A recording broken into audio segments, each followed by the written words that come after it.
discussion? All in favor, please say aye. Aye. All opposed? Okay, before we go further, and I should have done this immediately, I'd like to add item 8. I'd like to amend the agenda to add item 8. And did you give one of these to each committee member? Yes, I just did. Okay, and I'd like to have a discussion of the overpayment to Tommy Thompson, to the contractor. I'd like to have a discussion, and if we can come to some agreement on action, good, and if we can't, we can do that fairly soon. But I want to get the item on the table here for discussion so it doesn't wait too much longer. So if no one disagrees, I'll just add it. I have no problem with that. Okay, thank you. And the next one is the item 2, the city administrator update. And Patrick, are you going to help us out on that one? I sure can. We've included in your packet the information from the consultant, and you will note that we are on schedule. I talked with Sharon Klump. She indicated that we had 40 applicants, and that she was in the process at that time, it was about a week ago, of contacting the applicants and having them fill out a questionnaire that were relevant. And this Friday, she would have she'll send the information to us. We would then send it out. Hopefully you guys will ask to schedule a special council meeting at 7:30 next week then. Is that 7:30 would be your goal? 7:30. She has another meeting at 5 o'clock that it will take her 2 hours to get up here after that. We'll put the time. Now, Patrick, as we go down this list, for example, interview, design, blah, blah. Now, these are things she'll do internally, is that right? Those aren't things that the council will do? That's correct. She'll work on the questions, she'll work on the schedule with the candidates, making sure that they all fit within the candidate schedule. I don't think neither of you were here when Patrick was hired. Yes, I was. Oh, you were here. Mm-hmm. Sorry. It's all right. All right. But you weren't here. I was not. So, I mean, I remember it kind of went that route, but someone who's new may not. So, the next thing that would be for council would be The interviews. the May 1st? That week of that. So Yeah, when okay. she's here on the 13th, she'll probably work with you guys on determining the candidates and then also the date for the interviews. Okay. And so hopefully then the week of the 11th through the 15th, we'd be in a position to make an offer? Correct. Okay. After the interviews are done, and then she would be working on getting that settled so that we can bring in a proposed employment agreement to the May 18th or a special meeting. Okay. Do you know if she intends to, at the meeting of the 13th, does she intend to bring all of the applications? And is that going to be a council decision? On the 13th, my understanding is she's going to be recommending the top 15 for council to look at. I mean, out of the 40. Assuming we get the packets like we did last time. That's my understanding, yes. Okay. So if the council wanted to look at other applications, I believe we were able to last time. And I wasn't here for that, so I have to take that. Do you remember for certain? It seems to me she said something to the effect that if anyone would like to look at other applications, just let me know. That'd be easy enough to find out. Yeah. I mean, you'd be able to email her. She could scan that and send that off to you. Right. So, Right. if that's something you would want, I could definitely forward that Well, I on. don't know. I just, you know. Yep. No, I understand completely. I know where you're at. Okay. They do, there's 40 applicants, so Gabe knows, and they go through all of them. There'll be individuals just out of college, there'll be individuals with 20 years experience, might be in road construction, might be in city administration, and they weed it down to what is considered the top 15. What I've seen in other cities is they put together a paragraph summary on what each one of their education, where they grew up, what their work experience has been, and then from that, she presents that to the group. Mm-hmm. And then last time she developed some questions, but the council also added questions. So at our when we meet with her the 13th, Yes. I think everyone should be prepared. If you have something that you really want to know and it's not on her list, we should bring that forward so that the questions that we want answered. Sometimes hers are quite generic, and I think at some point ours will become more specific. So just, that's information only. So when I report on this, I'll immediately say information only, so Gary doesn't say, is there a motion in there? Actually, you should make a motion to set the date for. Oh, all right. meeting. Okay. And I'll make that motion. Yes, there is a motion. Is there a second? Second. Discussion.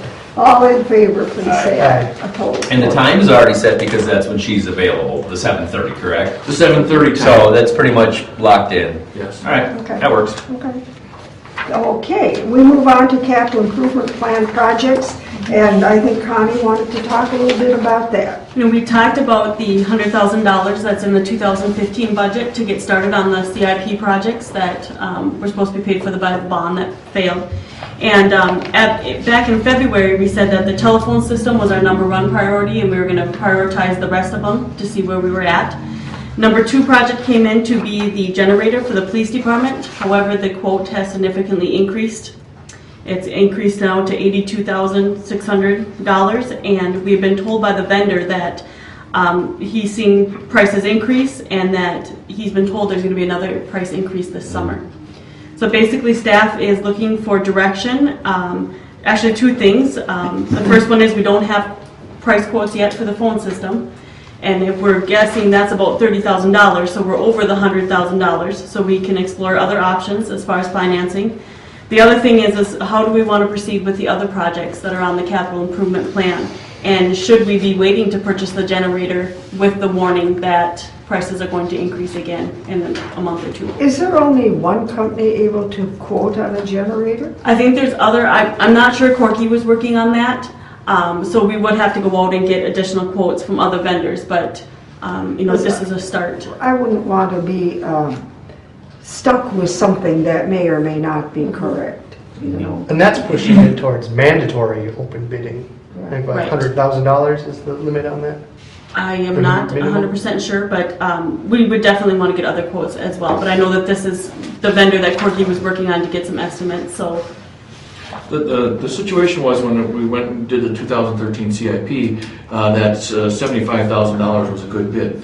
Last year when we brought the bid to the referendum, we verified and that bid at 75 is still good.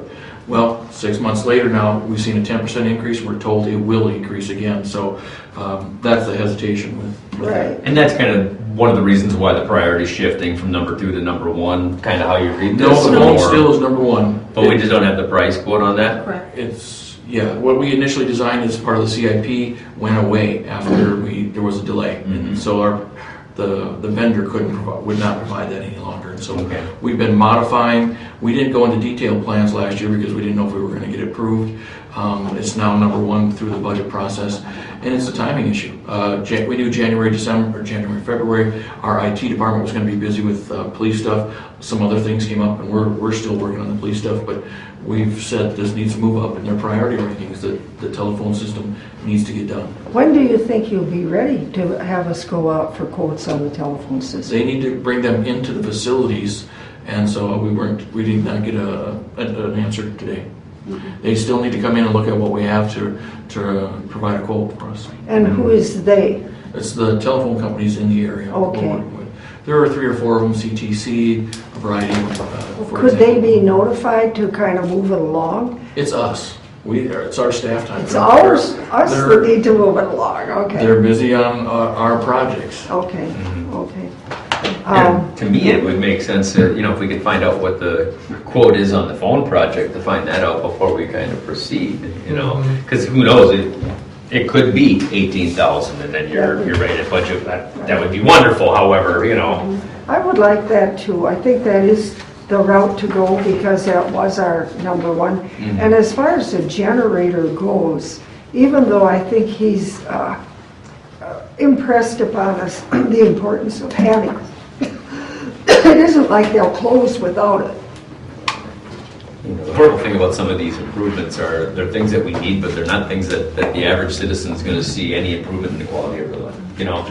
That makes it difficult. Because if I remember correctly, the generator is partially needed because of the records that we have stored at the police station. Is that part It of has it? to do with our system will shut down. Yeah, and then pretty much by state, we have to have some sort of backup, don't we? I think that was part of, it was a bonus, when you guys did the tour last week of the fire station and you did their walkthrough, you talked about, they have a generator.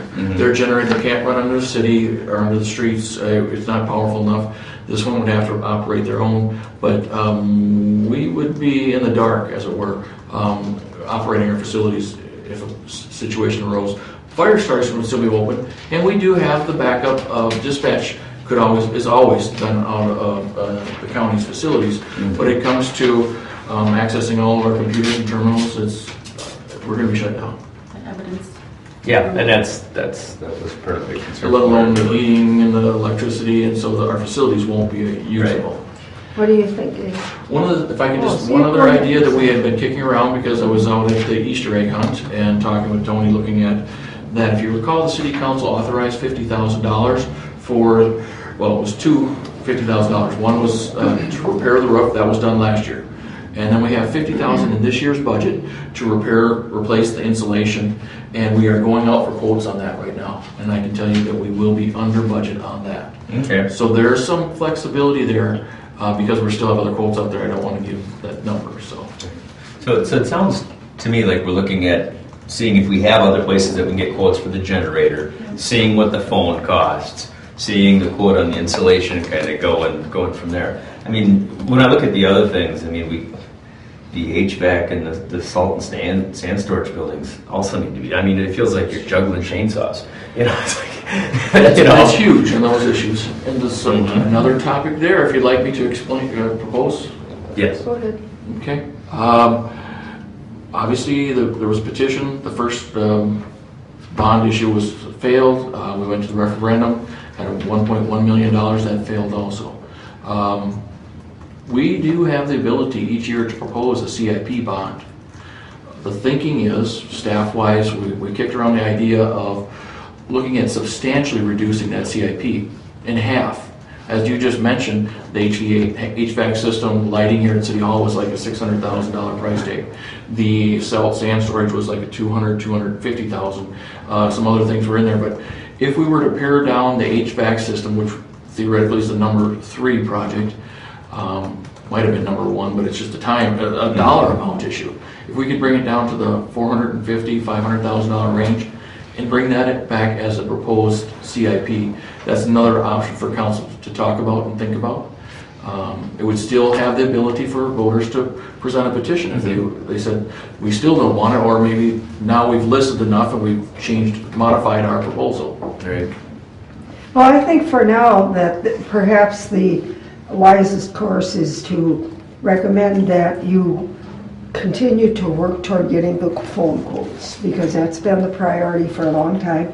In the interim, perhaps ask the police chief to look around for other quotes on a generator and not just go with one company, and then to review our financial situation relative to any leftover funds from previous projects that we might then roll into our capital improvement plan, and I think go from there. I think we have to take this one step at a time and then see where we go. The PCA has a number of plans for salt storage that do not involve a building, and I understood that Jeff was looking at some options, but I haven't spoken with Jeff about that, so I don't really know.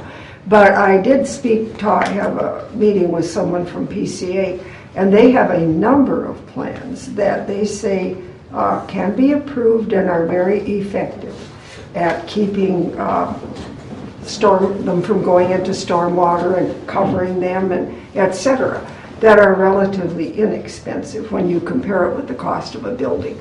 So would that be a permanent solution, or would it be kind of an interim? I guess that would depend on more. I can't honestly speak to that. PCA and what they want to do. But even if it's interim, it would buy us. On the It cost, would buy us some time. It would be worth looking at. It would buy us some time.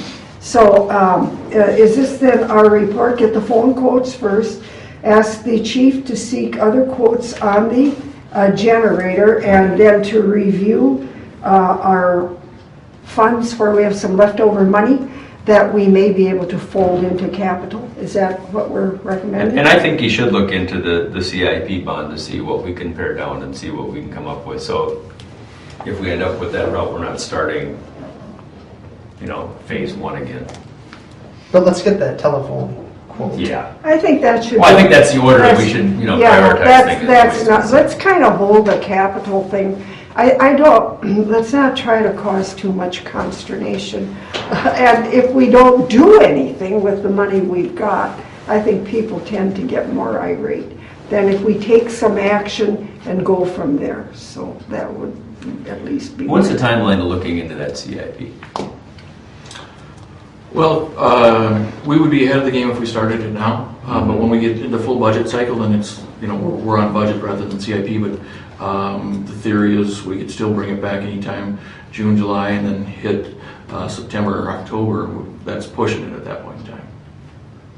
Just to issue the debt if we do that Right. situation. It's just looking at the $500,000 or, $400,000 for the heating and air conditioning at City Hall. That's a big chunk to, we're not going to have those funds in the budget to roll into the capital plan is what I'm guessing. And so, that's my concern is it's those bigger ticket items. But on the other hand, if the controls on the HVAC are the primary source of trouble, which Jeff has told me they are, then perhaps simply replacing controls would buy us quite a few years. And that was, yes, Jeff did talk about the alternatives. Right. One being a very short stopgap measure, which he was not recommending. Right. And then he was recommending the bigger ticket, yes. Okay, so I think we've got discussion on that before we move ahead, so. We can make that a committee Yeah, that sounds good. meeting, special meeting. Absolutely. Okay, thank you. Item 4, community action. Request for $8,000 contribution, and he's got a lot of material from Nancy about that. And there was some history in there that she also identified. From 2010, it was nothing. That was the year that all the LGA was cut back and so much. And then you see it went 5, 5, 850, 850, 850. And what are your thoughts? Usually that history there is something that I added to Nancy's memo, just so that, for your information, what we had budgeted versus what we had been doing. Right, and I appreciate that. Oh, okay. Because I was going, are they asking for 8 or 850? They're asking for yeah. for 8,000 this year. That's what Baxter has given in the past, and just to keep it simple, she was requesting 8,000 from both cities. And her memo says it was 7,500 from each city? It's a total of 8,000. 500. It's 75. I had to read that too. It's 75 for the fireworks, 500 for the cleanup. Okay. Yeah. Because I go, wait a minute. Yeah, I did the exact same thing. Yep.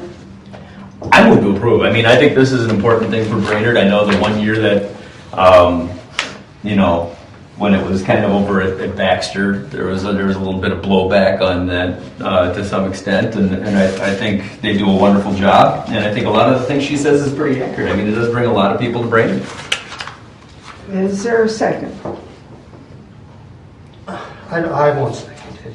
I don't think we should give them that much money. Okay, let's have a discussion. I mean, I know it's what we've done, and maybe if we just go to city council, we go to the full council, it will be approved. But I think they get their half mil, which is a lot of money for the taxpayers in Brainerd already.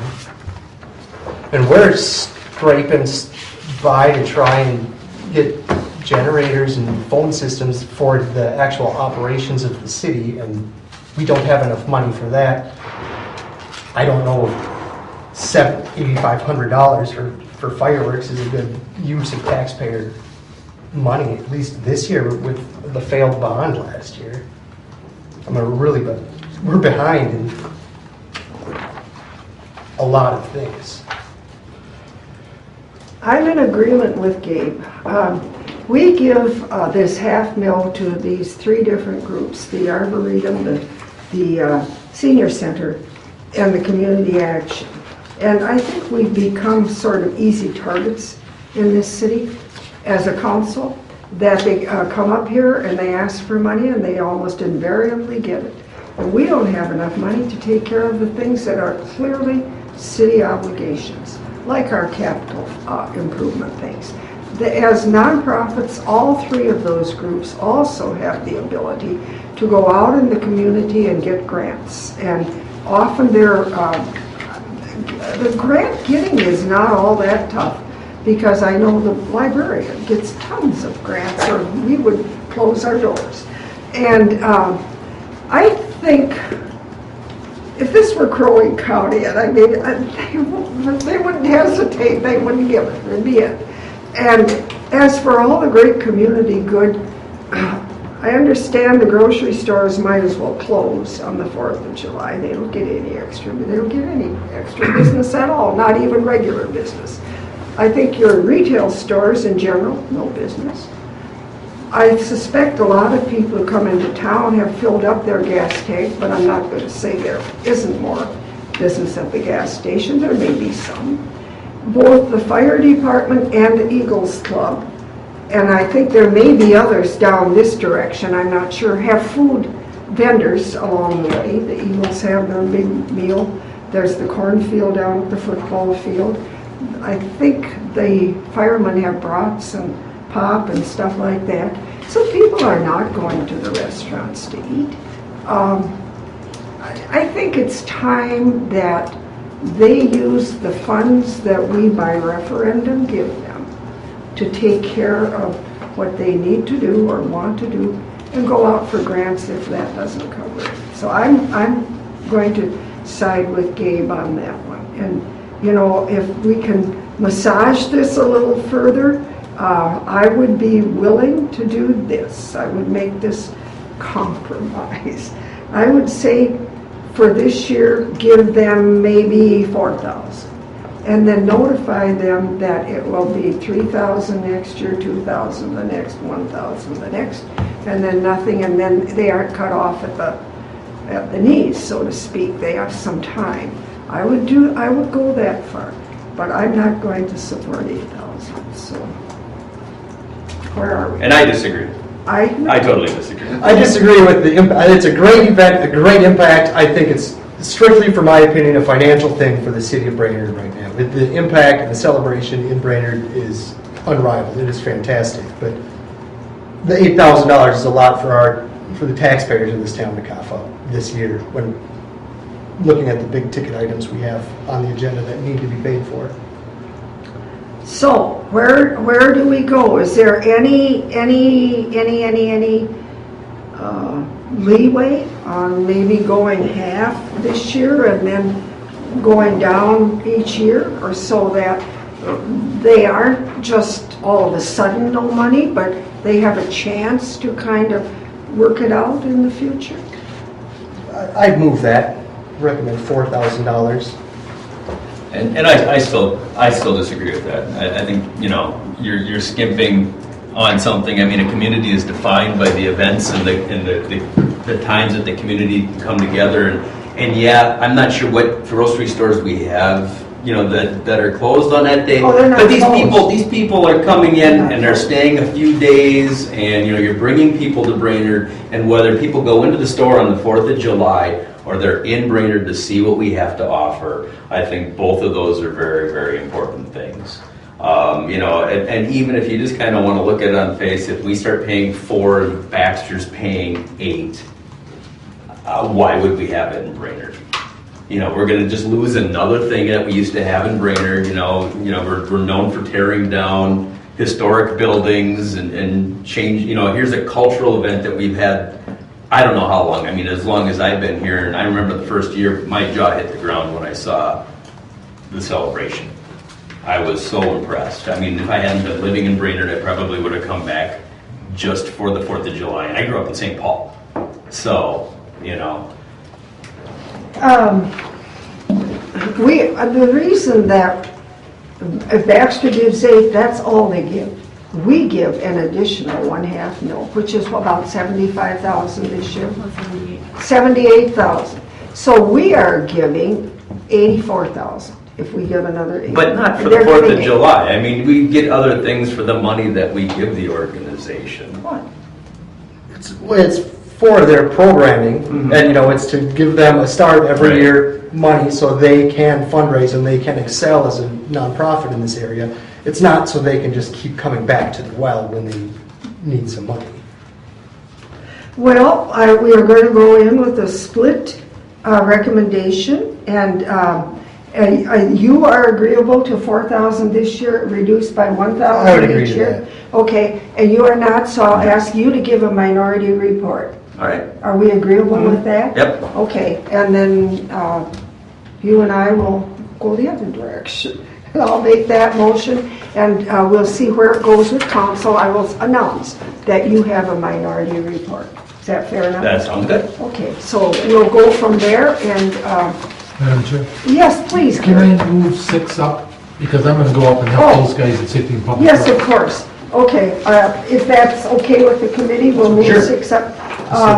And this is because there are some various options that have been brought to the council by various people. And so after some discussion with Mr. Holgren from MnDOT, he agreed that all options should be looked at, and that if a decision is held off until the next council meeting, that MnDOT can live with that. He agreed that this is a project that when it's done, hopefully, will be there for another 25 years.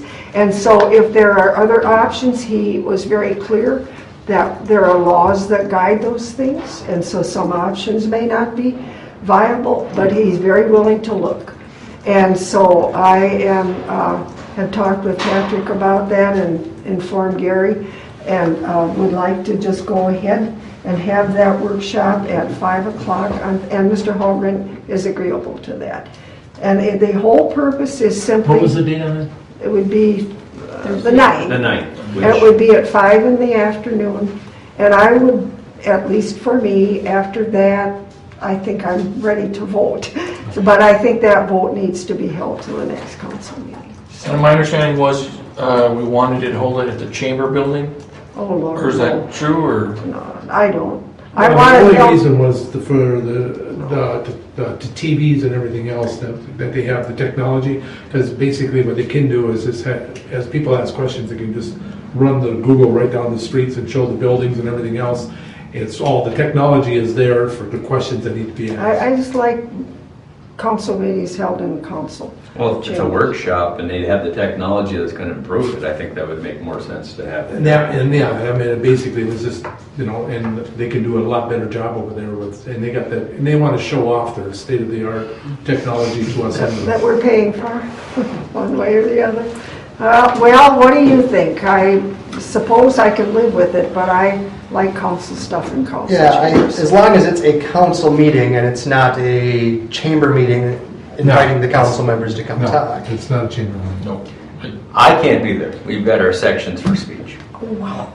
I can hardly wait because you do such a good job in your speech. You do wonderful. That's Thank you. just wonderful. The only reason I pointed out is that you need, when you make your motion, you need to set the location, the time, and the date, and so that. Well, what is your thought then on that, Gabe? Yeah, I motion to hold a workshop with MnDOT at the chamber building Thursday, April 9th, 5:30. 5:30. 5:30? 5:30? 5 Was it o'clock, 5? what was proposed. Well, 5 o'clock was Oh. proposed? 5, I think, is what Mr. Hallman had. Okay, yeah. 5 p.m. I'm at the sorry, what? chamber? At the chamber. All right. Yes, they do. But Mary, you have a TAC meeting at 4 o'clock that day, you I know? do. Oh, jeez. Yeah, so I mean, I'll just have to rush from one to the other. What kind of a meeting? Transportation. transportation. I'll talk to Andy in advance, and I didn't get any notice on it. I don't know. I thought We that's only what were told that by the engineer, and I trust what he tells Well, me. you can get out of there in 45 minutes. Yeah. I want it very clear, though, this is the council's meeting. It will be. And I want it run by the council. Yes, I'll be Council running it, I'll president be- will, and it will not be under the auspices of the chamber. It will be the council. Okay, all in favor? Well, I'll second that. Okay, all in favor? Opposed, motion carried. Thank you, I Gary. got my marching orders, I'm on my way. All right. So now we're back to 5. Oh, these people are resigning right and left from that community. That means they luckily get a job, so that's a good thing. Okay. So there's actually 2 motions. One is to accept the resignation with regret of Mr. Jake Miller, And the other one is to authorize hiring a replacement CSO. If we do not, currently right now, once Jake leaves, we will have 2 CSOs. You authorized to hire one about a month ago or a couple weeks ago. So now this hiring would get us back up to 4 CSOs. So then we'll be up to 4 again. Yes. You know, I have to admit, I'm a real fan of the CSOs. I've seen them in action, and I've never met one yet that didn't just have an A+ personality, and they work so well in the city. They're wonderful young people. I move to approve with regret. Second. Any discussion? All in favor say aye. Aye. And B, authorize the hiring. I move to authorize the hiring. Second. Discussion. All in favor, please say aye. Aye. Opposed, motion carried. Item 6 is done. Yeah. Okay, item 7. I asked Patrick to put that on, and in deference to Dave, who always says, I want to see some more on that. So I put together a little memo. And all I'm saying is that if a city department intends to apply for a grant over $5,000, then the council should be notified, and that kind of information should be on it. And I think it can, first of all, as a council, it's our job to be informed. And I think secondly, it would alleviate any misunderstandings that may arise in the future out of any kind of a grant. Those of us, well, neither one of you have, but those of us who worked with Safety and Public Works, which I did last year, the engineer always came to us prior to applying for a grant. Always said, we have a chance, or this grant is available. We have a chance to apply for it. What do you think? And the committee always had a lot of questions, you know, and is there a match, or, you know, is there a maintenance if we do the project, or, and all those questions. So I always felt very comfortable when something came forward because I felt I knew what I was voting on. And that's all I'm asking, is that would go forward in all departments. I would just like to ask, you know, since you're the people that deal with this, do you see any downside to it at all?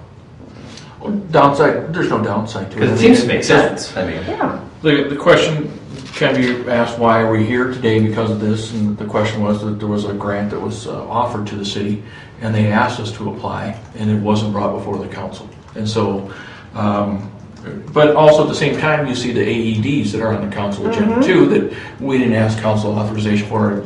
Some are different, some require more time. Some are the simple requests. Some are, you know, following through on strategic plan. So we can. But 5,000 is a pretty good threshold. I think that AED is less than that. And I think I referenced, like, we applied for the NJPA grants. We had $20,000 in grants. Again, we didn't get council authorization, but it was a one-page document a lot of times. And my only concern would be if we become aware of it at the last minute. And sometimes things fall through the cracks. But the way I read this, it said to review and comment if necessary. It didn't say that it was mandatory or approved. And so if we updated the council a following week afterwards, at least that we were working on it. Right. And what we were thinking is that we can use this new form and put some sort of documentation in here, some of this alternatives, or we'll work on the wording and fit it into this form. So this is a grant application, when's it due? Kind of thing. I think Mary's right. I think it would answer a lot of questions that we generally have when a grant comes up. Yeah. So, And I'd like to mention, I love this form. yeah. Well, great. yes, we did something right, didn't we? I would move to approve it. Okay. Second. Motion and second to approve the policy and to include it with the fiscal note form. Is that part of it? Okay. I think too, like the just making staff aware that to come before the council before you go and apply is all that we really need. And then I think it's just even a approval or denial or direction requested or a discussion item is already right there. Right. It's just letting us know as department heads that you need to let council know. Right. Yeah, it's not our. It keeps all of us, I think, on a same page.